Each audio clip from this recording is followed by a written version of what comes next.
Hi, I'm Katie, and I love to travel. And I'm Grace, and I'm always looking for my next destination. I'm from Texas. And I'm from Minnesota. Now we live in New York City. And we sit across from each other at work. I just got back from my latest adventure. And Katie hid me from her Instagram stories, so I have no idea what she's been up to. This is Brought Abroad.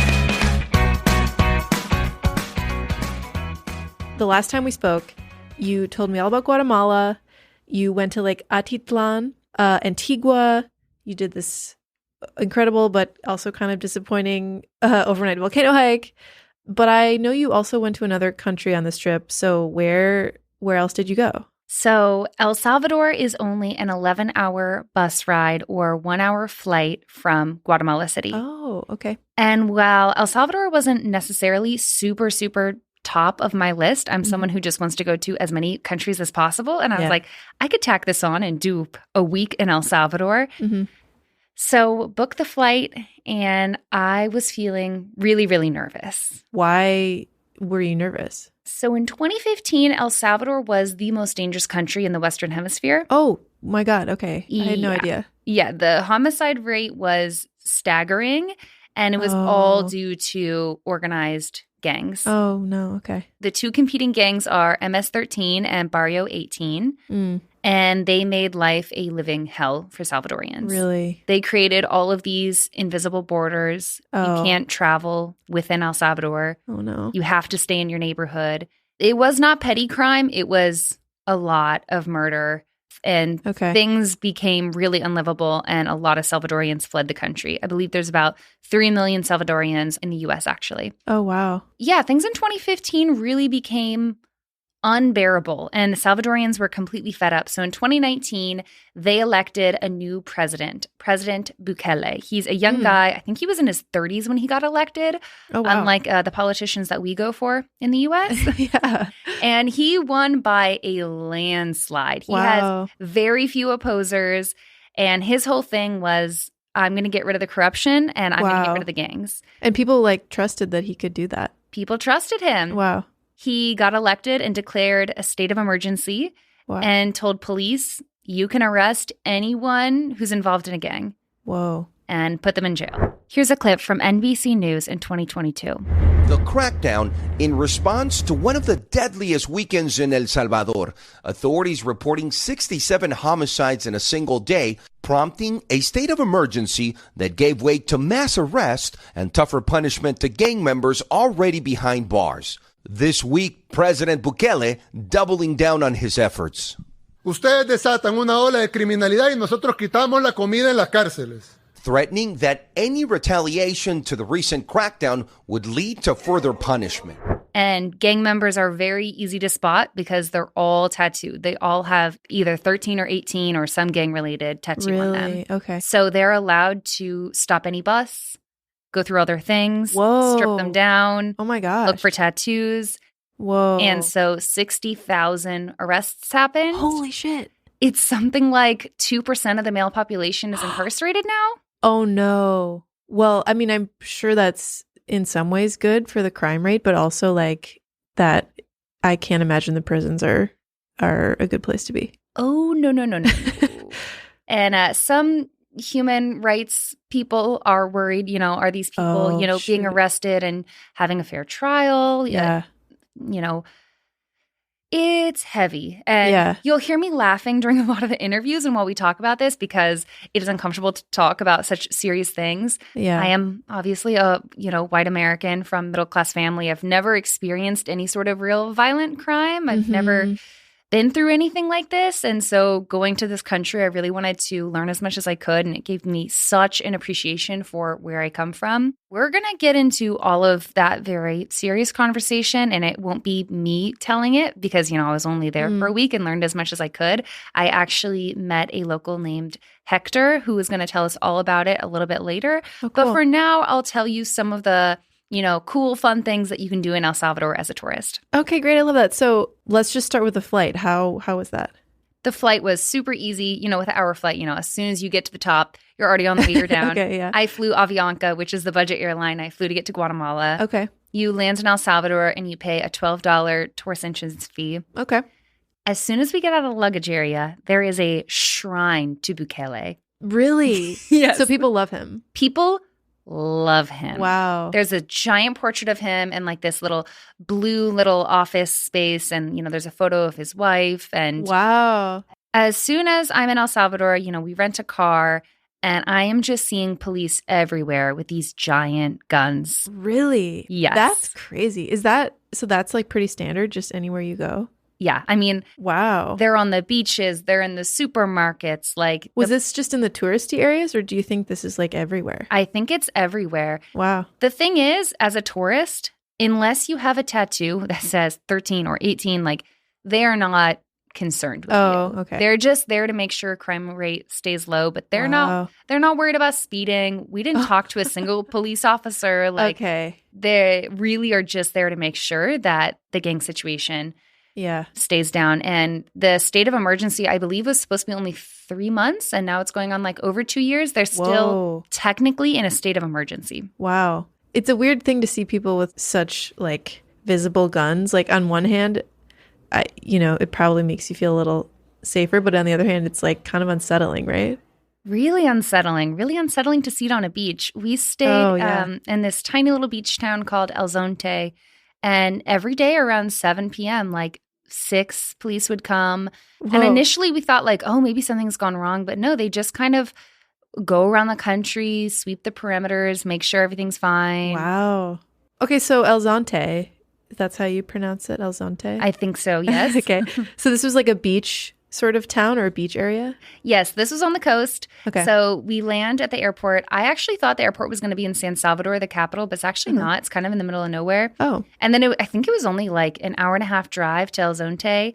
And I specifically chose it because I saw this Spanish school that had really good reviews called S1-Ep that was in the hotel that we booked. Cool. So we stayed at this really cute hotel called Esencia Nativa. Cool. Had a pool, had a restaurant. It was, pretty basic, nothing crazy.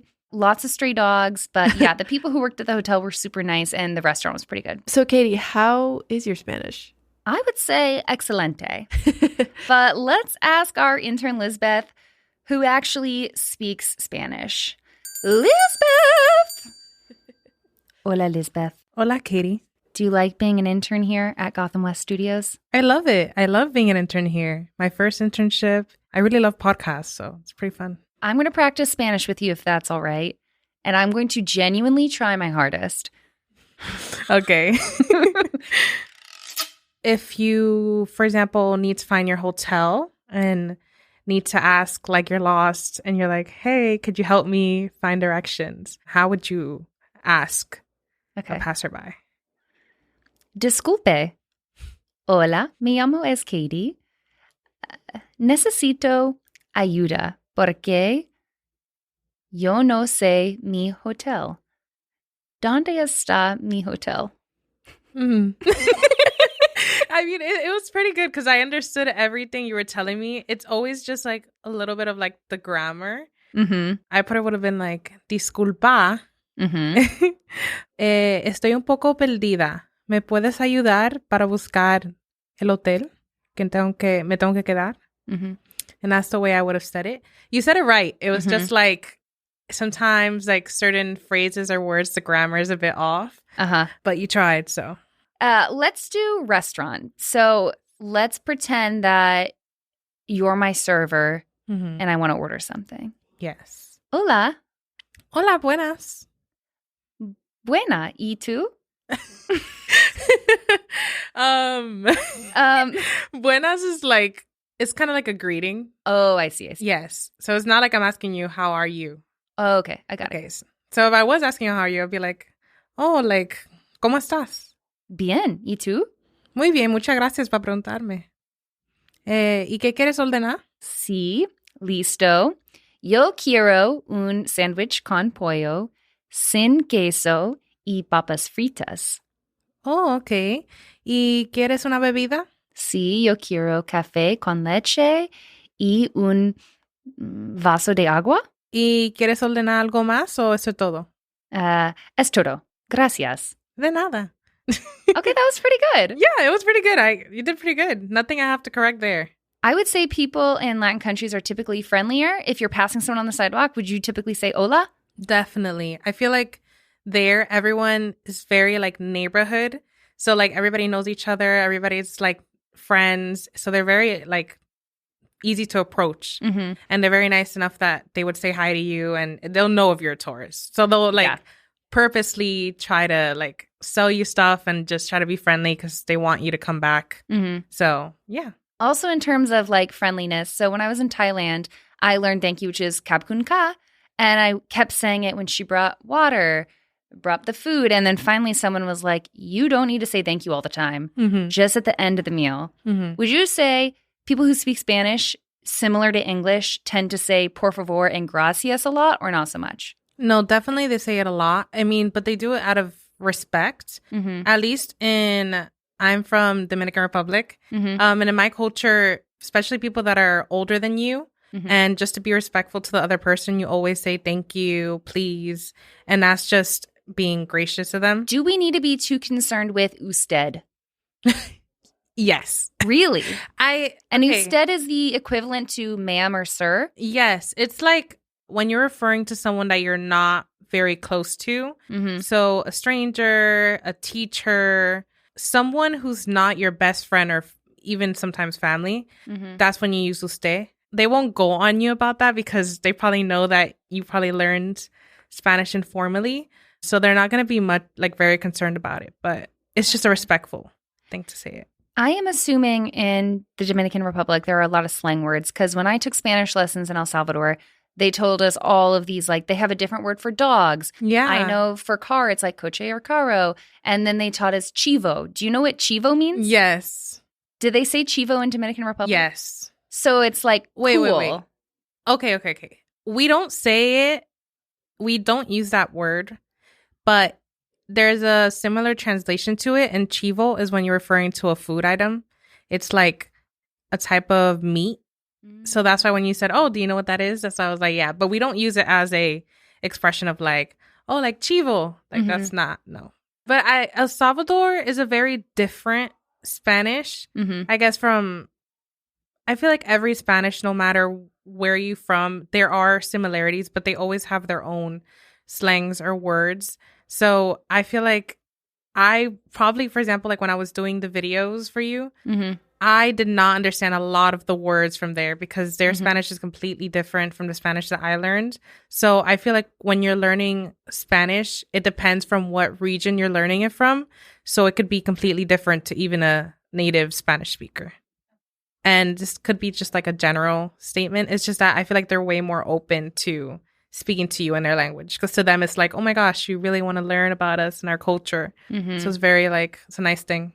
Yeah. ¿Por qué querías empezar este podcast? Quiero viajar un podcast porque es importante las personas de Estados Unidos miran los países diferentes y yo quiero países diferentes. Sí. You want different countries? You want it? Like you want to own them? No, I'm trying to say I want to start this podcast so that people are exposed to more countries. I think that too many people in America are just like laser focused on Paris and London and would never dream of stepping foot in Guatemala and El Salvador, even though they are safe and they are amazing countries. And so I'm making this podcast to encourage people to step outside their comfort zone and know that even though your Spanish isn't perfect, there's so much that these countries can offer. Okay, that's a lot to translate. But oh, you don't have to. Okay. But, that was the gist of it. So yeah, that's where I'm at with my Spanish. I think your Spanish is great. I completely understand. I think it's just like you said, like little grammar and little stuff. And you just got to be a bit more confident about it. Yeah. And it's the speaking fast part is really hard. Yeah. I think you probably need to be in more situations where you're speaking to someone like native Spanish person. And yeah, and you can learn faster. Gracias, Lisbeth. Yeah, thank you for having me. Okay, if I say I'm going to El Salvador, how do I get around? Is it like buses or like what's the transportation like? There's shuttles, there's cabs, Uber. We rented a car, but there is also chicken buses. What? What is that? A chicken bus. So they had them in Guatemala as well. These are actually recycled school buses from America that they paint crazy colors. No way. That's their public transportation. They're super, super cheap. Wow. Yeah. Why are they called chicken buses? I think they're called chicken buses because you can bring anything on them. Oh, really? You can bring chickens on, surfboard on, Wow. laundry on. Funny. So those are the like public buses that you see around. It's like old school buses. Yeah, that's where all our school buses went. That's so funny. Yeah. Dan and I personally drove. Driving is fine. The roads are fine, but they're only 2 lanes. And imagine trying to pass an 18-wheeler with other 18-wheelers coming on in the same direction. Yeah. Yeah. So that was the only scary part about driving, but the roads were fine. It's more so that there's only 2 lanes. Really? And they're really long. And then you're trying to pass 18-wheelers because the 18-wheelers often go super, super slow. So yeah, I mean, driving was fine. And I think that is what I would recommend to see as much as possible. Okay. Yeah. We settle into our hotel at Nativa. We jump in the pool. We had some dinner that night. And then the next day, I did something I have never done before. What was that? I took a surf lesson. Oh, wow. Cool. We went with a company called Los Tres Hermanos, the 3 brothers. Okay. So there's 3 Salvadorian brothers. One of them married this French lady. There are a lot of expats. We also met like a Canadian expat. A lot of people really move there from other places, especially if they're into surfing. So surfing is like big in El Salvador. Surfing's really big, and the country's put in millions of dollars in marketing to do this place called Surf City. There's like security guards there and like just like a surf town. Wow. Like they're really trying to sell it as like a tourist destination Really? for surfers. So you have never surfed or had never surfed before? I had never surfed before. It's a very affordable place to learn. A 1-hour private lesson is $45, which is pretty unheard of. Like really reasonable. For sure. So my instructor was this really young guy. Mi nombre es Cristian. Tengo 23 años. And you start on the sand. So they bring you to like a really nice sandy beach. It was black sand, beautiful day. They bring you out during low tide so the, waves don't pummel you. They teach you how to stand up on the board. And then once they're confident in your ability to stand on a board, they go out into the waves with you and they push you into the wave. Okay. And they say, stand. And Did you get up? I did. I got up several times. How did I do for my first surf lesson? You're doing great. Better or worse than average? Lo hiciste súper bien, súper... Lo hiciste bien. Para tu primera vez, pienso que es like your first one. Great. Lo hiciste súper bien. Wow. It was actually a lot of fun. I would definitely take another surf lesson. I'm super glad I did it. Posición, tu pop out, la forma de levantarte, súper, súper bien. Al principio nos estaba costando un poquito, pero al final lo hiciste bien. ¿Y cuántos años maestra de surf? Surf. Como 5 años. Sí. Yo surfeo desde los 8 años. Okay. Sí, entonces tengo como 5 años de ser instructor de surf. I'm really impressed that you got up that many times. I've done one surf lesson and I got an hour in and I think I was so tired. I got up one time and it was my final run because after that I was like, I'm too exhausted. I can't have to stop this. And I don't know how anyone would do more than an hour. Like, it's so exhausting. The waves keep coming and coming and coming. Yeah. A lot of fun. Dan got pretty good. I only did 1 surf lesson. I think Dan did like 3 surf lessons. Oh, wow. And Dan's my boyfriend. He also is a kiteboarder. So he's just into that like sporty stuff. Yeah. He's into the outdoor athletic things. And after the surf lesson, we were super hungry. And the calls of food we heard coming down the street.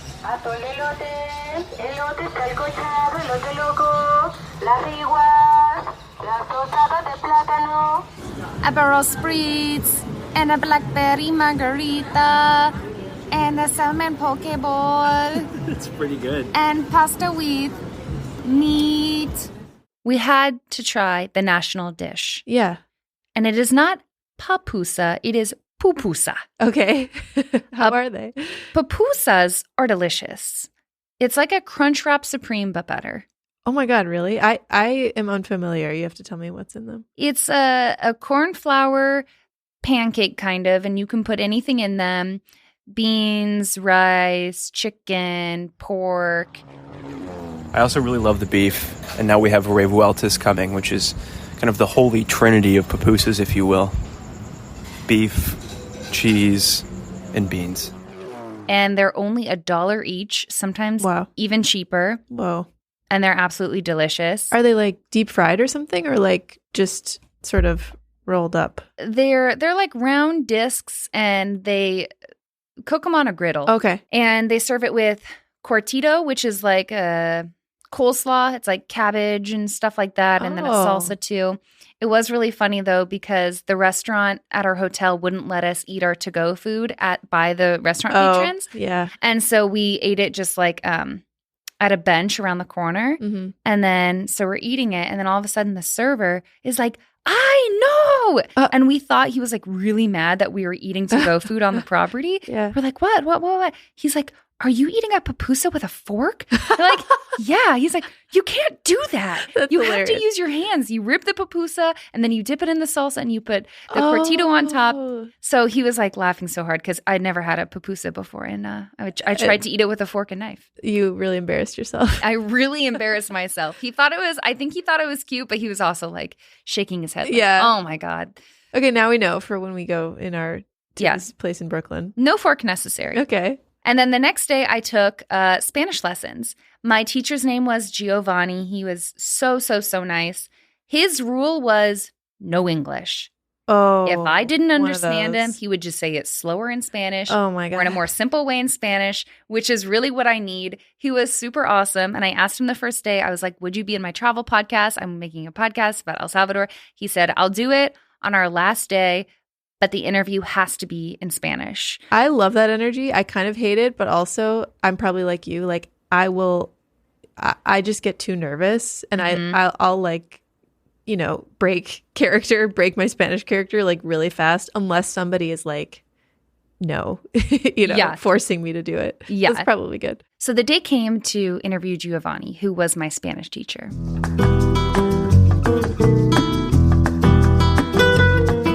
So what's it like to be a Spanish teacher in El Salvador? Es una experiencia muy bonita y única porque conoces muchas personas. It's a very beautiful and unique experience because you get to meet many people from all over the world. Also, because our Spanish school doesn't only teach Spanish, it aims to teach a bit about our country's culture, our roots, our traditions. It's not just about giving a class, it's about helping you get to know El Salvador.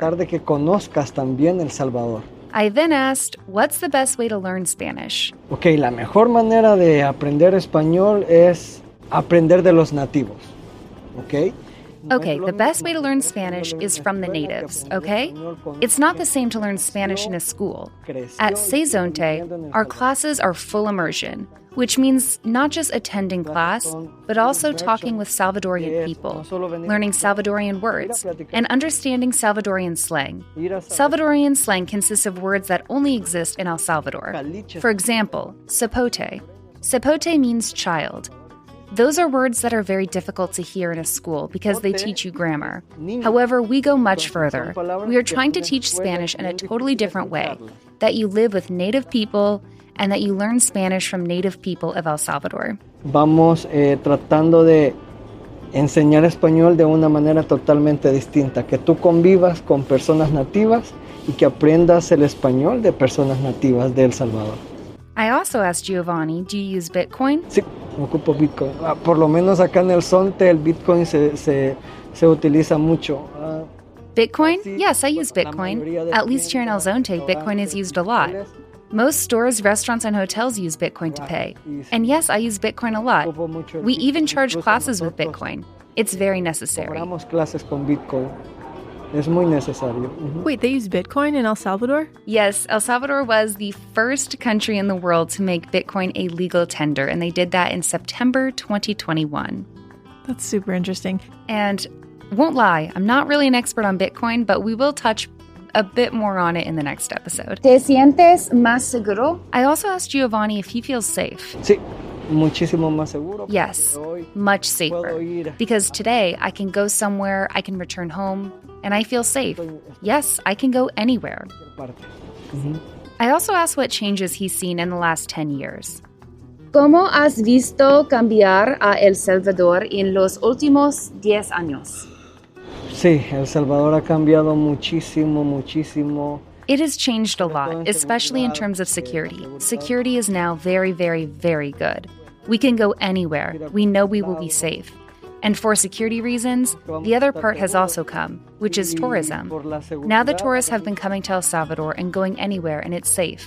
And El Salvador lives for tourism. In El Salvador, tourism is the first economic source. And we want the tourists. We want the tourists to come and to learn about the country. But yes, El Salvador has changed a lot in the past 10 years for the better. Y queremos a los turistas, queremos que los turistas vengan a conocer al país. Pero sí, El Salvador ha cambiado demasiado en 10 años. Para bien, para bien. I asked Giovanni, do you like tourists? Sí me gustan los turistas porque aprendo mucho de ellos. Yes, I like tourists because I learn a lot from them. For example, I had French tourist students from France. I've never been to France, but with what they tell me, with our conversations, I feel like I know a little bit about each country. De cada país. And then I asked, what is your motto? Which I Google translated, and it was lema. Lema. Mi lema todos los días por 24 horas más. Porque solo tenemos 24 horas en un día. Y solo este día es de nosotros. El ayer ya fue, ya no existe. Y el mañana no es de nadie. Entonces solo tenemos 24 horas para vivir y no más. My motto every day is for 24 more hours, because we only have 24 hours in a day, and only this day is ours. Yesterday is gone, it no longer exists. And tomorrow isn't guaranteed, so we only have 24 hours to live and nothing more. I love that. It's like live one day at a time. That's all you really have, right? Just the present. Yeah, just take it 24 hours at a time. Mm-hmm. Don't get caught up on what's happened. Don't get too caught up on what's going to happen. Yeah. I love that. Live presently. ¿Te sientes positivo sobre el futuro? I asked him if he feels positive about the future. Sí, el futuro pues va cambiando para mejor y esperemos que sea un buen futuro para El Salvador, para todo el pueblo salvadoreño. Yes, the future is changing for the better, and we hope it continues to improve. A good future for El Salvador, for all the Salvadorian people. At the end of the interview, I told him just how much I've enjoyed my time in El Salvador. Though it was a brief trip, I was there for just about a week.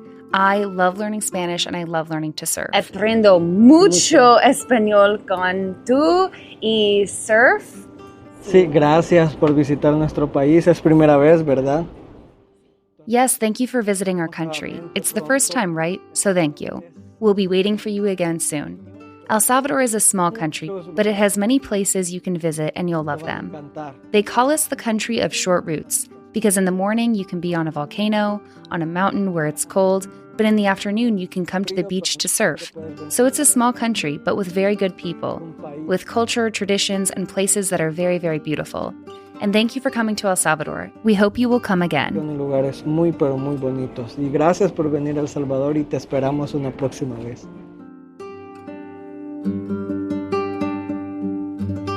I know this was a lot of information, and I think this is a good stopping point because next episode is the final episode, and we're going to dive really deep into the political situation and what led up to it. So it's going to get pretty heavy, but it's also pretty interesting. I am totally here for it. I love it. I love all of it. I can't wait to hear more.